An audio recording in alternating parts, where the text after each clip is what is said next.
הכנתי משחקון קצר לאוהדים שיקבע מי אוהדים טובים יותר. בידע כמובן. יאללה, בואו איתי. רגע, ירין, שלחו אותי לעזור לך לשפוט. יאללה, בוא, נו.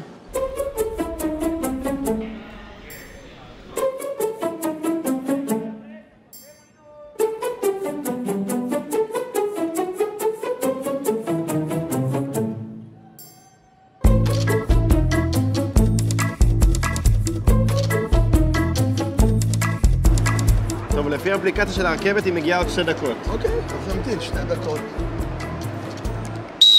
ירין, זה מסוכן מה שאתה עושה. לא נגעתי בו! לא נגעתי בו, אתה לא רואה, הוא מתחזה. טוב, יאללה, אייל. בוא נראה מה האוהדים יודעים. יאללה, בוא נעלה לרכבת. יאללה. כן, אחי. אתה הולך אותך לחצי השני של המגרש? אין בעיה. תמצא לי 2 משתתפים לחידון, יאללה. אין שום בעיה, אני כרטיסים? בחצי השני. תוציא כרטיס. תוציא. בבקשה. לא זה, כרטיס למשחק, אתה לא נוסע למשחק? נוסע, בטח נוסע. אז יאללה, בוא תשתתף בחידון. יאללה. ירין, מצאתי לך עוד משתתפים.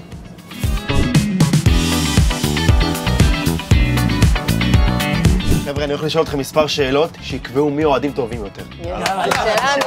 מחזור 19 עונה שעברה, חיפה נגד באר שבע. מי כבש את הגולים לבאר שבע?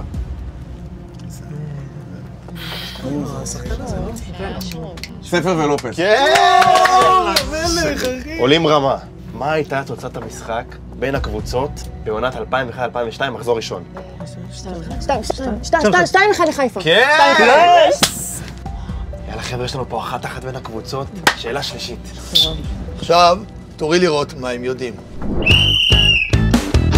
כל הכבוד לך, מגיע לך נקודה על זה שזרקת את הנייר לפח. ככה מתנהגים ברכבת. איזה מלך. בוא נראה מה עוד תפסה מצלמת עבר שלנו.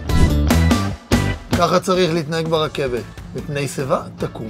טוב, יאללה, אם זה ככה, אז אוהדי 2 הקבוצות יוצאים מנצחים. כל הכבוד לשתי הקבוצות.